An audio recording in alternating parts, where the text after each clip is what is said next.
All right. This is quickly some housekeeping. Your next set of exercises, I'll email out on Monday. Yeah, I'm still busy marking your previous ones. So as soon as those are done, then we'll get back to you. And the lectures that are being recorded will go up on the YouTube channel over the course of this weekend as well. So and then correspondingly, I will also email out the next set of notes later today. Okay. All right. Okay.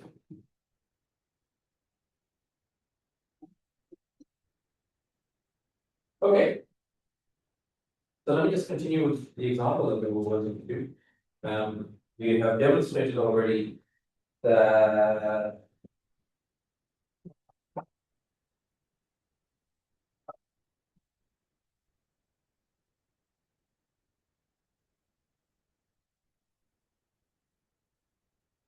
last time, so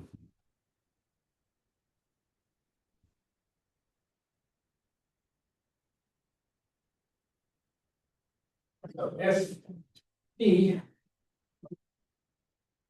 was a emission projector acting on the space.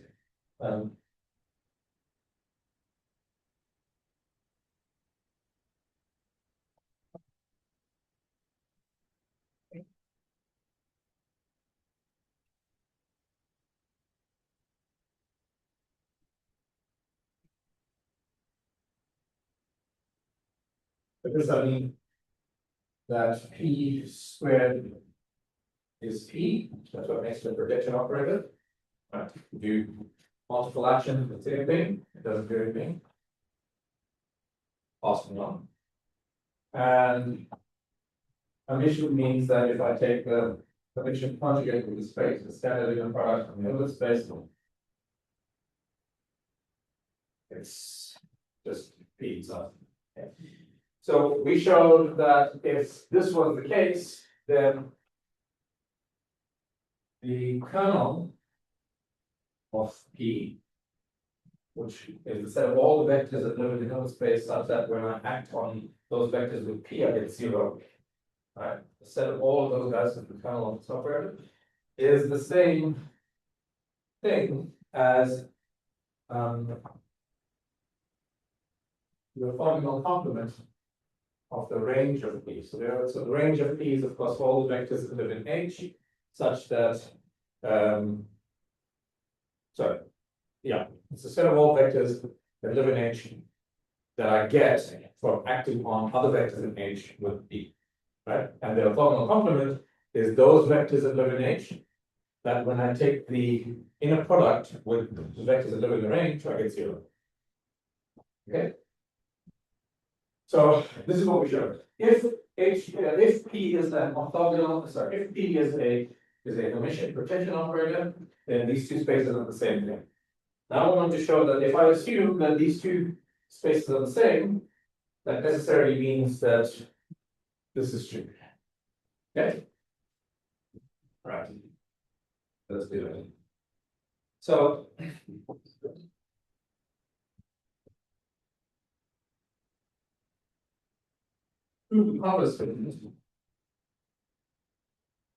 let's suppose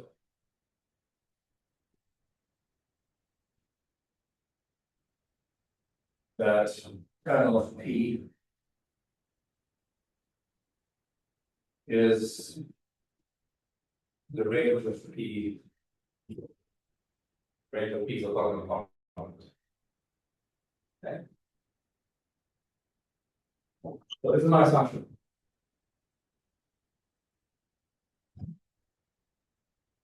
So the next point we make is we know that if we take any vector in the Hilbert space,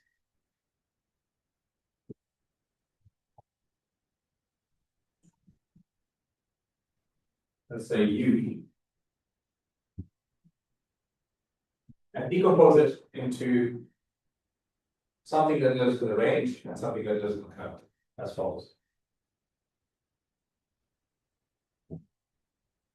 We use this last pattern as well, so it should be and familiar. or we can write any u by adding and subtracting p times u. Okay, so I can write this as p acting on u plus u minus p acting on u. Right. This is, of course, the same as the identity acting on u, 1 times u. And then I can group these two guys as p acting on u plus the identity minus p acting on u, but only now u constant, right? So this guy is, of course, an element of the range of p. This lives in the range of p.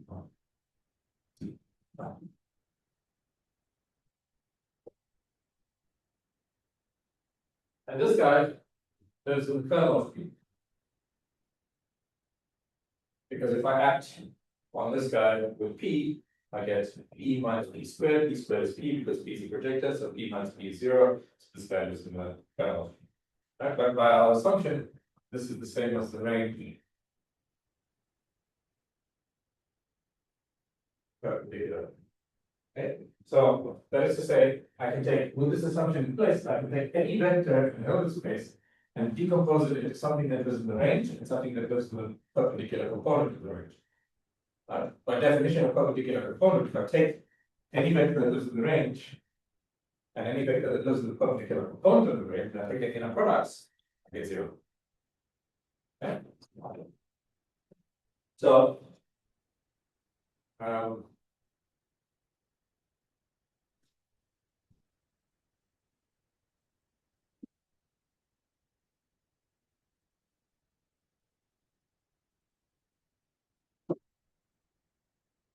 so these two terms then are orthogonal.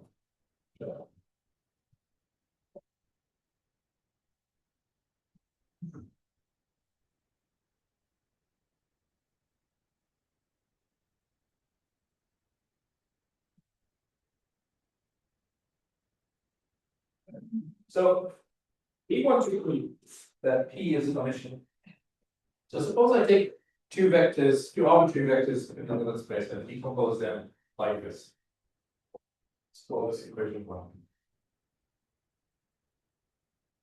So the point I want to make here is that I can take any vector in the Hilbert space and I can decompose it into two orthogonal vectors. Okay. So now suppose I take two arbitrary vectors. So the u and v, the two arbitrary vectors in H, not assuming anything about it. But what I can do is I can decompose them like in 1.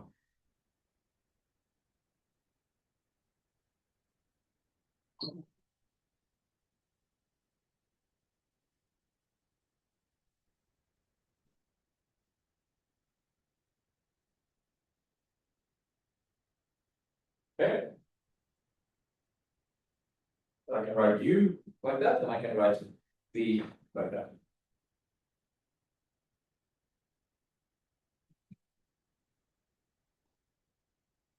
The following is true. P acting on v is something that lives in the range of p.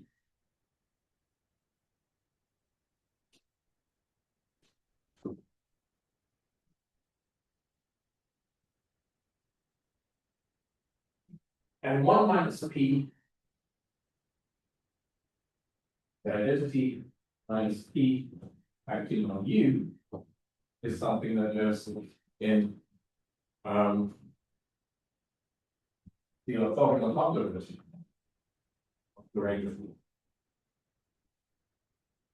So what that means is that if I take the inner product of the vector 1 minus p acting on u with p acting on v, so that's 0, right?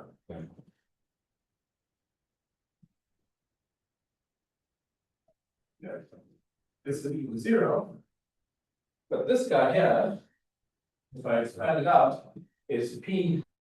So in here is U minus PU, right? So this is the inner product of U with PV and PU with PV. Right? So this here is the inner product of U with PV minus the inner product of PU with PV. And the fact that this is 0 tells me that both those things are the same thing. So this means that U inner product PV is the same as PU inner product PV.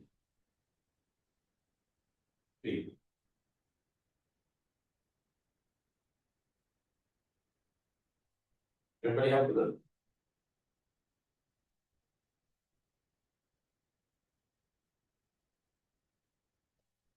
And similarly,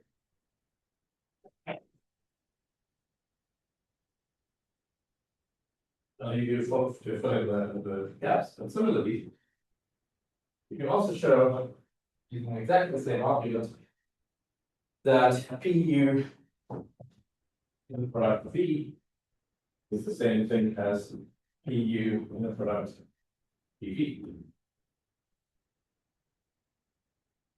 Right. And so now I can combine these two because both of these guys are equal to PU in product PV. Right? So this means that PU in a product V is the same thing as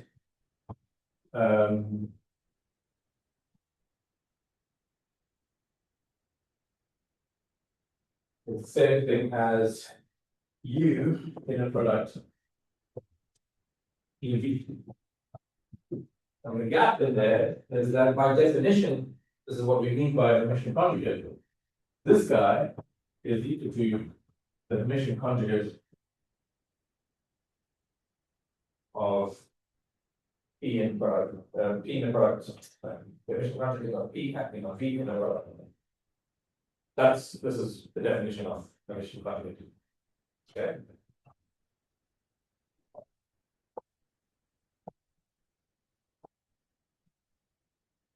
Right.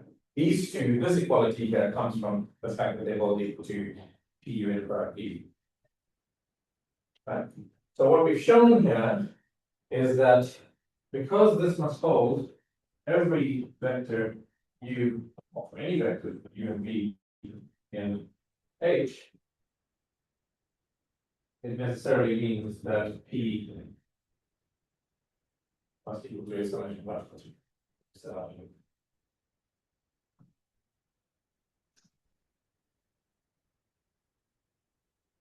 right?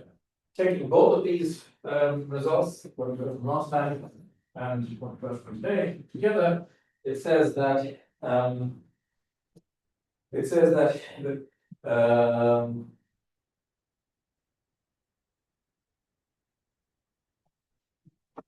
given a projection operator on the Hilbert space P, that the kernel of P is equal to the perpendicular complement of the range of P if and only if P is Hermitian.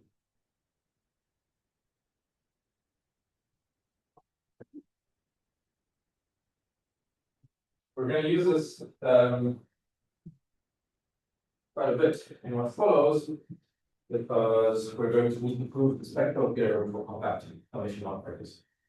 Okay. That is a statement about how we take a compact Hermitian operator and decompose it into a sum over its over the eigenvalue, over the subspaces of the Hilbert space associated to a particular eigenvalue. So it's an eigenvalue decomposition of a compact Hermitian operator, and then we'll extend that to compact normal operators a little bit later. And I said to you the last time that Hermitian operators are the operator equivalent of real numbers, and normal operators are the operator equivalent of complex numbers. Okay. Um,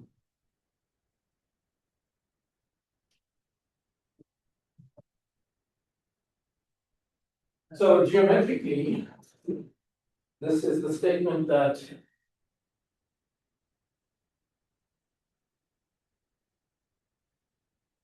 we can decompose the Hilbert space H into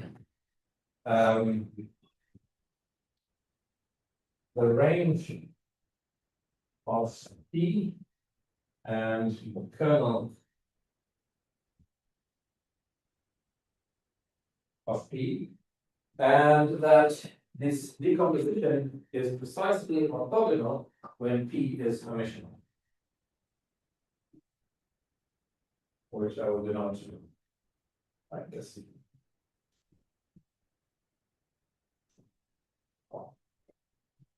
Okay. So, as I said, compact operators, compact integral operators are very special in the context of mathematical physics and quantum mechanics in general.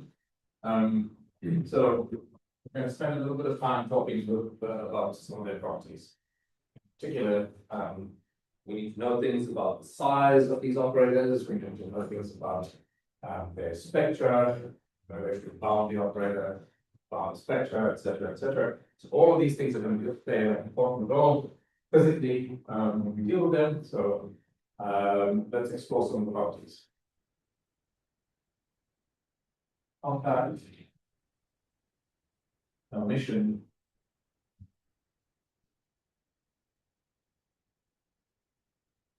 operators.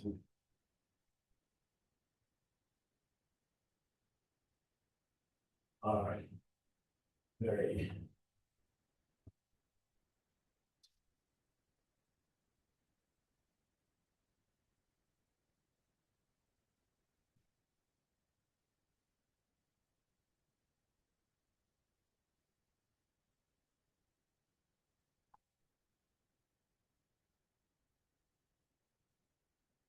What's the other properties? The first of these properties is a statement about the size of such operators, the norm of the operator. We already defined the norm by saying that we take the matrix element of we take the overlap between the operator acting on a state and the state itself, and divide it by the norm of the state, and then we find we scan the whole little space of all of those states, and we take the biggest set value. That's what we define as the norm of the operator, right? I want to show you that in this case, it simplifies it a little bit. Now this is going to give us a bound on the norm of the operator, which is going to be useful in our focus. So suppose then that I start off with an operator H that is a bounded operator on H. So I'm saying that this H is lives in the set of all bounded operators on the Hilbert space H. And I'm going to assume that it is also Hermitian with respect to some products. That is to say, I'm going to assume that H diagonal is equal to H in the sense that we use above it.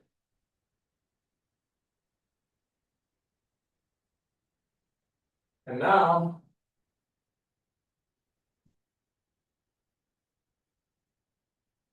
suppose I've got some number M, and M is, I get as follows.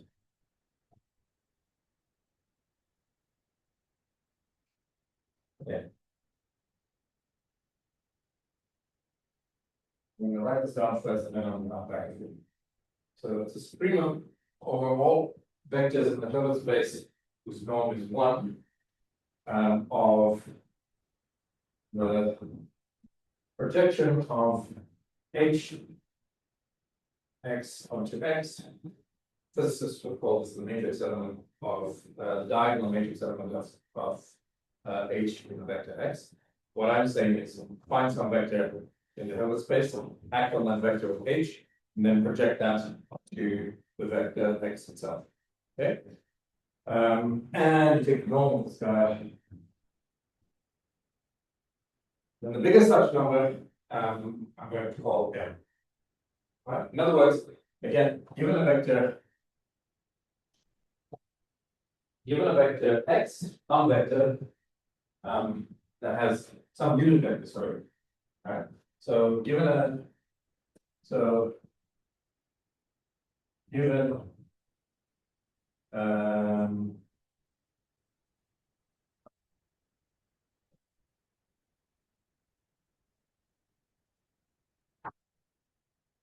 find some unit vector X, act on that unit vector with H, project that onto the vector X again. Right, this defines a vector, take the product between those two vectors. Find the absolute value of the norm of that unit vector, then this will be less than or equal to M for all the vectors. And H. Okay. So that's how we define this number M. And this holds for unit vectors, right? Which means that if I take, in fact, let me do it this way. Apologies for the video reference. Not as bad. I'm just using huge denominator effect. Okay. So what this means is that if instead of talking about a unit vector, I talk about a general vector in X because of the way the vectors scale. So they scale homogeneously. So -t. What this means is that for a general vector X, I'll do the same thing. So take the general vector X, act on it with H, this bounded information operator, and then project back onto X, and then take the absolute value of this. Then this must be less than or equal to this number M, which holds for unit vectors, multiplied by the norm squared of the vector X. Okay. You should check the scaling algorithm yourself. It's not too difficult. Just work out how you compute a unit vector from a general vector, multiply through by the size of that vector, and then fill out the common factor. Show this exercise. Okay.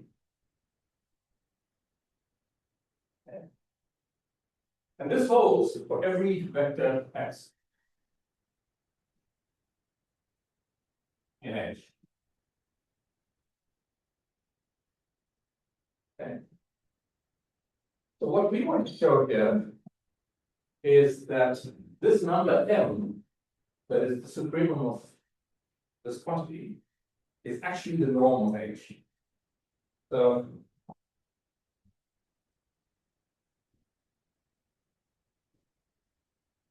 we want to show that M is equal to the norm of H. The strategy is going to be the same as what we showed in general, right? I'm going to show that M is less than or equal to H, norm of H, and I'm going to show that the norm of H is less than or equal to M. Taken together, that will mean that M is equal to the norm of H. Right.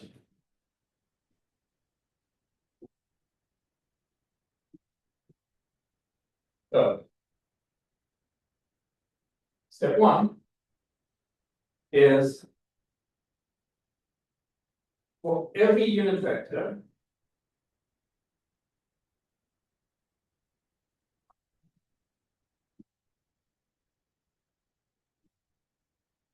U in H, the following is true.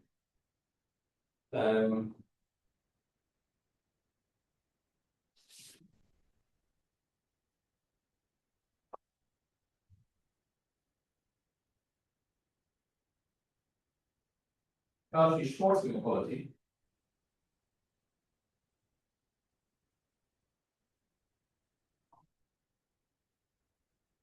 gives the following.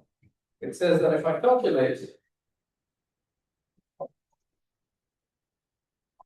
the absolute value of U H U like such,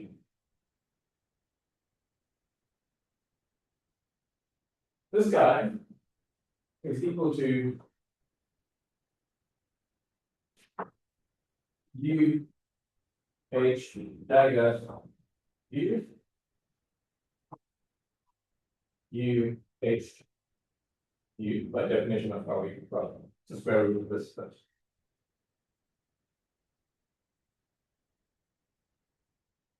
So this. Okay, say like this.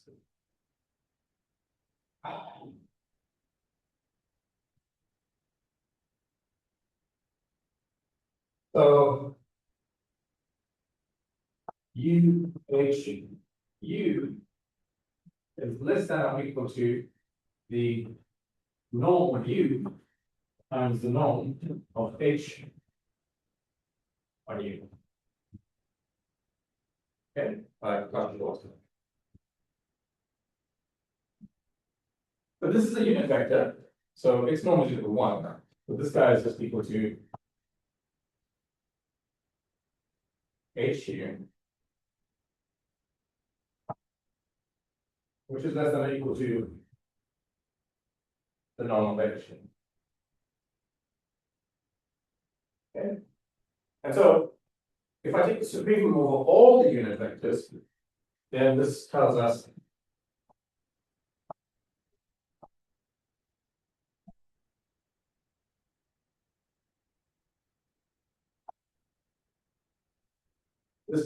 that M, which is the supremum of all unit vectors U of this guy, must be less than or equal to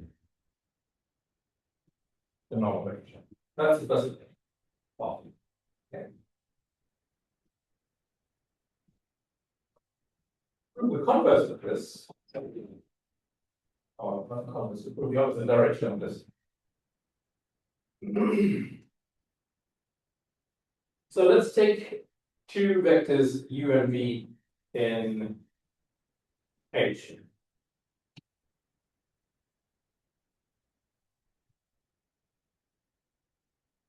So any U and V in H,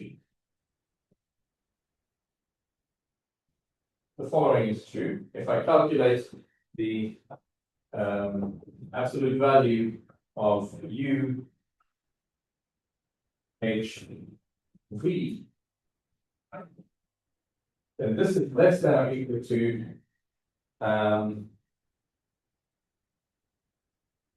M times the norm of U times the norm of V.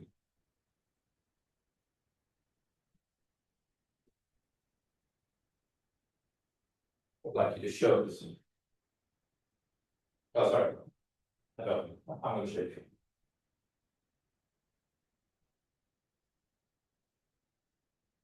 See why?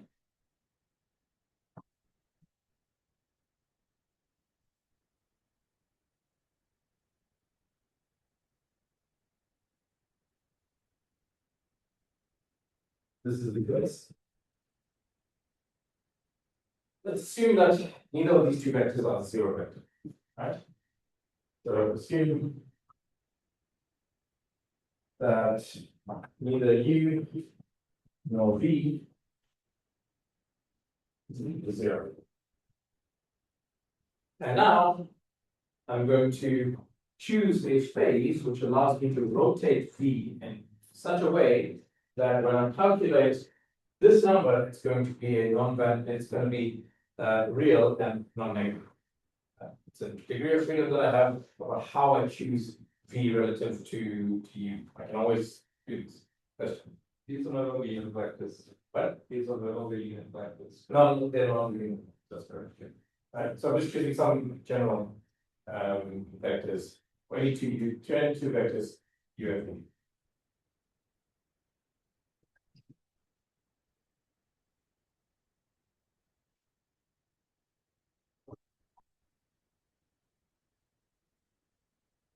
And I'm going to choose phase e to the I theta such that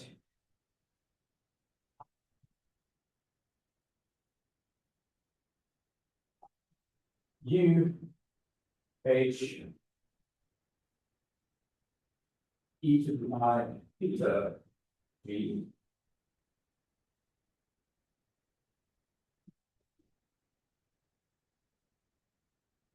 is equal to U H V, and this guy is a real number and a non-negative number.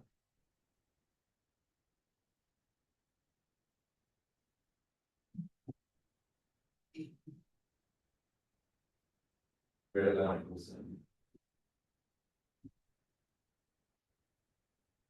n.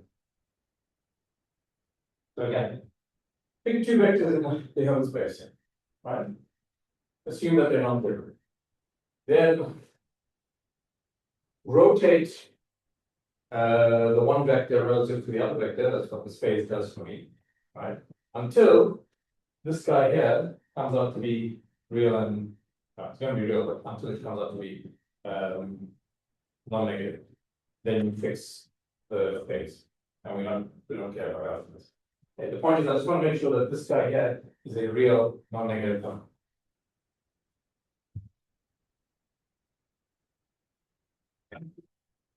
So now we define the following. Remember, our goal here is to show that this quantity here, this non-negative number, this real non-negative number, is less than or equal to m, and we define previously times the normal u times the normal v. Right, assuming that these guys are not zero. Now define the following. We're going to define the vector u prime as the vector u multiplied by the square root of the norm of v divided by norm of u. And I'll define similarly vector v prime. Yeah. How do we rotate it to have it come out as the norm? How about this rotating the way when we get the norm? That. So I think you just skip a step and say a brief notation. okay, yes, but let me expand on that. So I'm calculating the end product. I take a vector, right? I act on that vector with u, and I get, and then I project it onto v. I'll get some number. The number is not necessarily positive, and it's all obviously right. So what I'm saying is, I'm giving these two vectors, right, and I calculate this particular thing. In addition, act with this operator, which is a rotation operator, until whatever comes out is this thing. Yeah. Okay. Okay. So now define u prime like this and v prime as e to the I theta. The same phase that we fixed times the norm of u divided by the norm of v times vector v. So yes. So what I'm saying here is rescale the vector u by this thing here. And here I'm saying rescale the vector v by this thing, but also rotate it by the same amount that we needed to make that come out positive. Yeah, non-negative. Right. So what does this buy us? Well, let's go ahead and calculate what the norm of u prime is. The norm of u prime is just u prime in a product with u prime.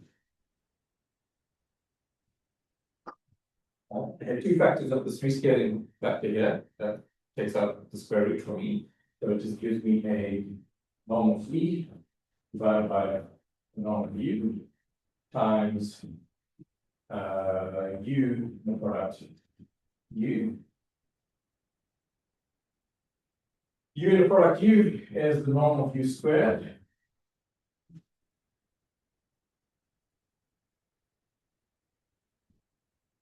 So one factor cancels out square, and this is the same as the norm of u times the norm of v.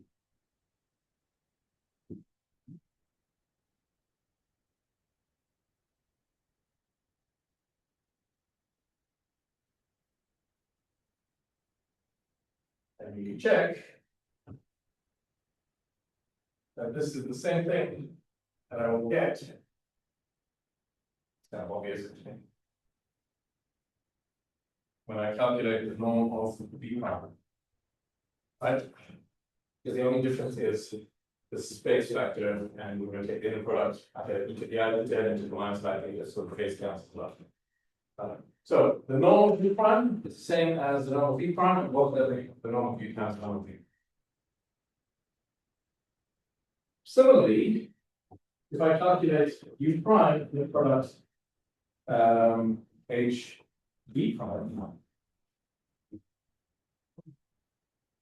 then this is equal to e to the pi theta u in a product of h v, because the square root scaling factors will cancel against each other, and then e to the I theta will come out. And by definition, how we chose the space factor, this is just equal to this guy.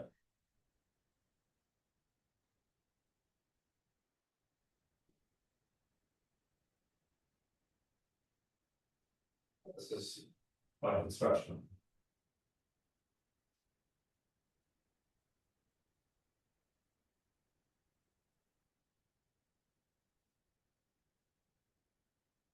So let's label those things.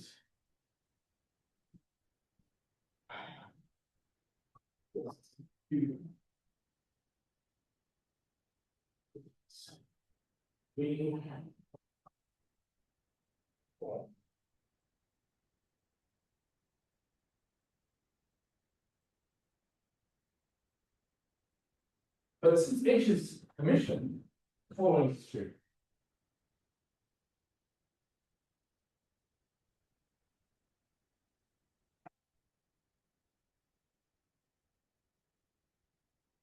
If I calculate inner product of the vector that I get when sum the vectors u and v, u prime and v prime,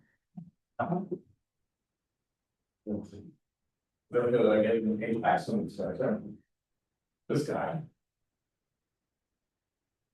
minus u prime minus v prime, h u prime minus v prime.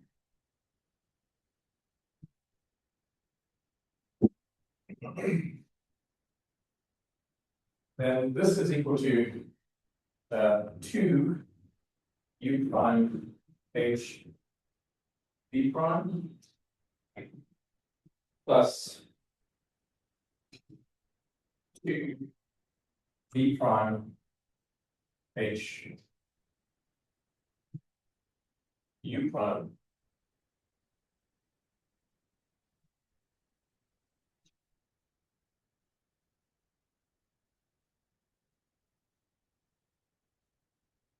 and we've just shown that each of these guys is this non-negative real number, which means that this thing, following on from that model, is equal to 4 u h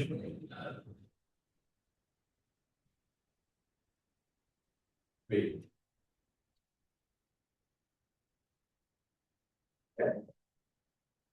This might seem quite arbitrary to do. However, notice the following. If we turn this argument around, what have we got?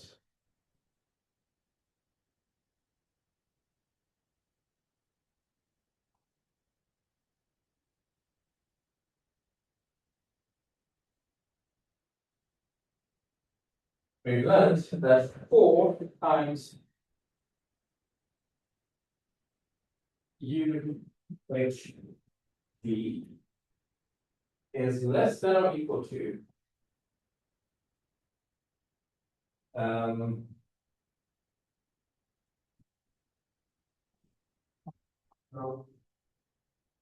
u prime plus v prime h u prime plus v prime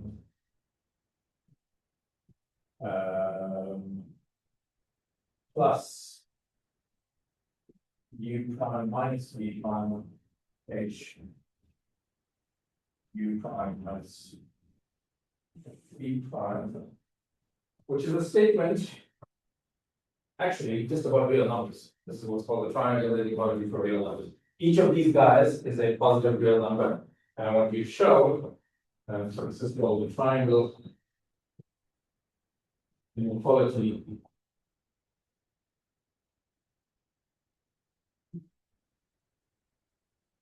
for real numbers. And fun exercise to prove this. So I'll leave this for you as an exercise.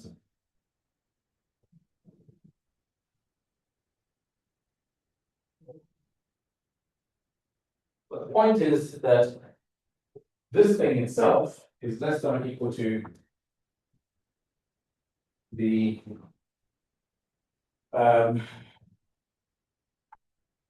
m times the norm squared of u plus e prime plus e prime.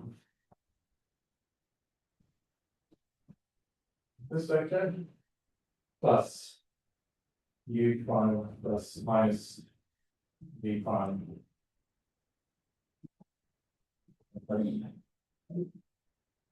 Followed by homogeneity.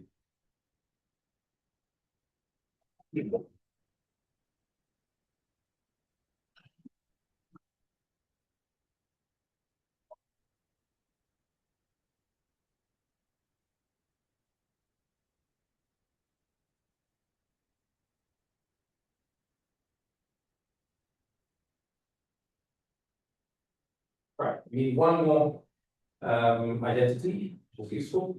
It's actually also not an identity about your spaces, it's an identity about vectors that you're already familiar with, and it's called a parallelogram identity, which says that if I take a parallelogram, any arbitrary parallelogram, and I find the sum of the squares of the diagonals on the parallelogram, then that's equal to the sum of the squares of all the other sides. Make sense? Okay, show it. Okay. Prove the parallelogram identity.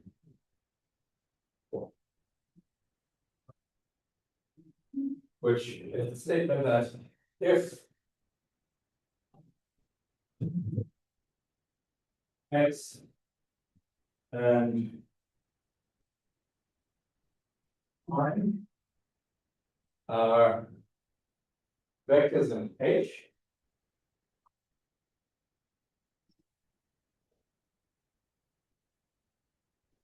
then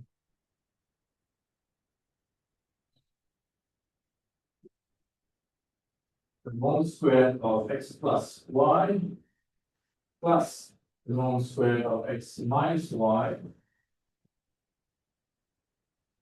is equal to 2 times the norm squared of x plus 2 times the norm squared of y. Right, so if you want to picture something,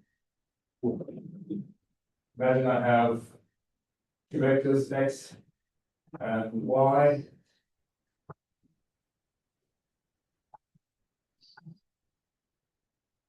Like this, then these two vectors form the side of the parallelogram.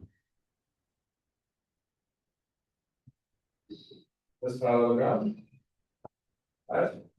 X plus y is this vector, and x minus y is that vector. So the norm square of x plus y plus x minus y is length of this side squared, plus the length of this side squared. And the parallelogram identity says that to get that, you add up the sum of the squares from all the other sides in the parallelogram. Right, this is just that statement in Hilbert's place.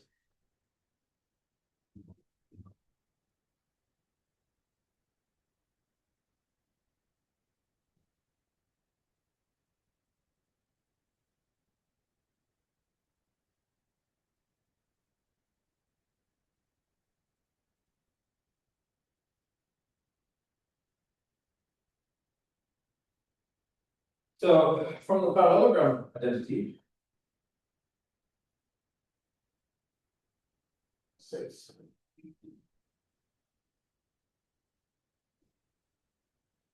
Equation 6 then allows us to say that u prime plus v prime squared plus u prime minus v prime squared is equal to 2 u prime squared plus 2 u prime squared.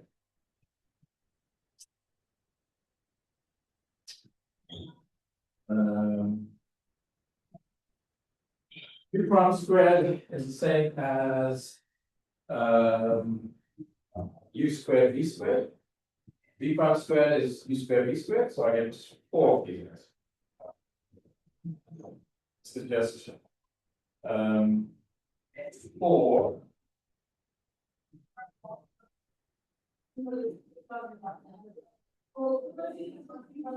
prime squared. Sorry, VC.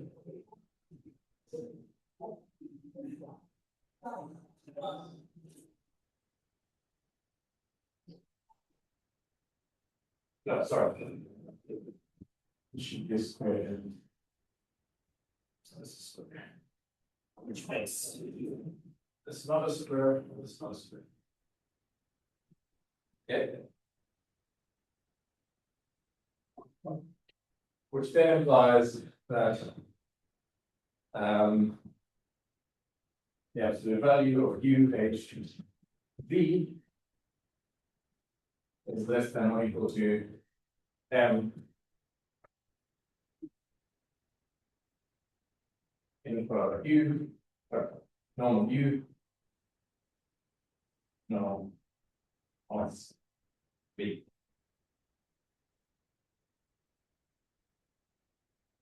Right. So at this point, I pick these to be arbitrary vectors in the Hilbert space. Now I need to make a choice.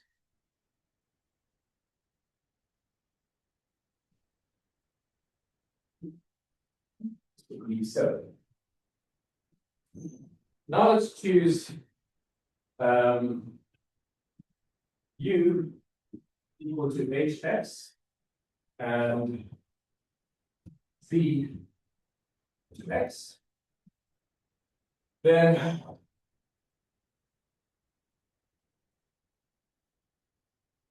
unit product v or unit product h v is just hx unit product hx because v is x, h and v is hx, use hx,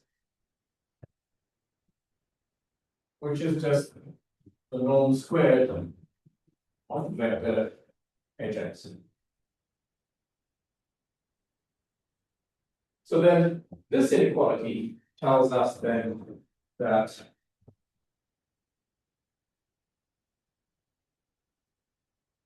the norm of hx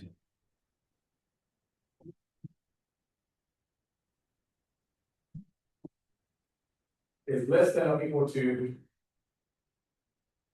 norm of hx squared is less than or equal to m times the norm of hx times the norm of x.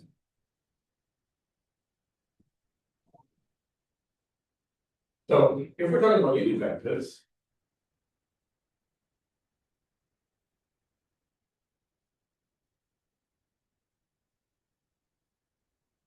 then either the norm of hx is equal to 0, in which case this is automatically true. Inequality is saturated.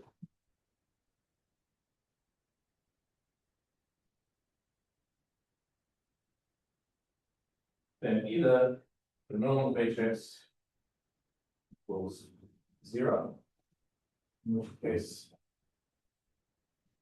h is automatic.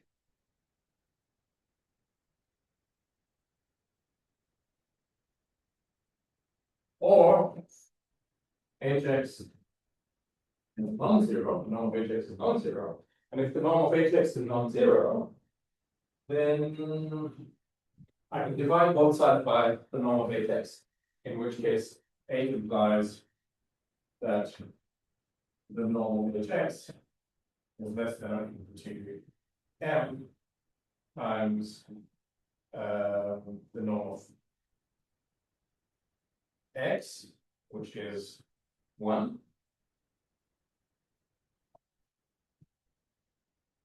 And so then if I take the spec with the supremum over all unit vectors, then this necessarily implies that the norm of h is less than or equal to the same. So we've now shown that m is less than or equal to the norm of h, and the norm of h is less than or equal to m, and take together both of these imply that norm of h is in fact there. Okay. It seemed like a lot of work for me when I got just stated the result and asked you to prove it. Which I normally would do, except that the line of reasoning that's gone into this particular statement, proving statement, is useful for what follows. So I want you to pay attention to this and make sure you understand exactly all the steps that have gone into this. And then when we pick it up later, in several different contexts, we're going to follow exactly the same line of reasoning. So this was me doing this in laborious, painful detail, and all the heavy lifting is now done. Okay. All right. Very good. Okay, we will.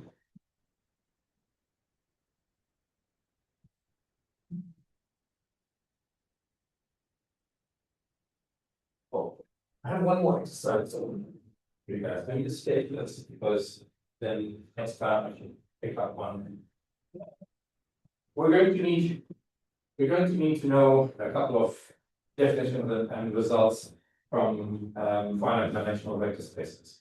So the next lecture, maybe the next 2 lectures, I'm going to take up with going through all of these things, which are hard to prove for Hilbert spaces. So what I'm going to do is I'm going to prove it for the finite dimensional vector spaces that you're familiar with and do sums explicitly and not have to worry about convergence properties and things. And then we're going to take it for granted that those things will carry through to the infinite dimensional space, right? But I need you guys to prove one thing because we're going to use it. And it's not a difficult proof, it's just more of the same, which is the following. If I have a bounded operator of Hilbert space, bounded Hermitian compact operator on the Hilbert space, so it's show that if A in B of H is bounded, well, it's obviously bounded because it's bounded operators, but it's compact.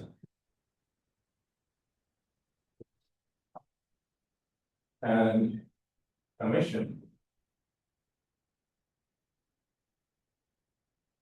then we can always find an eigenvalue lambda of k such that the absolute value of that eigenvalue is equal to the norm of k. So there exists an eigenvalue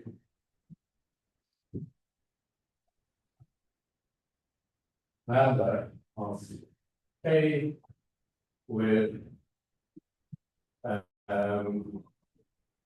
absolute value of lambda equal to the norm Okay.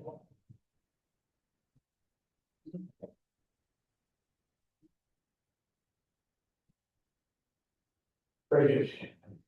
So on Monday, I will pick this up and talk about our the finance and results that we're going to be doing for the spectral theorem. I will also upload over the weekend. I will also upload over the weekend the lectures to date onto the YouTube channel, and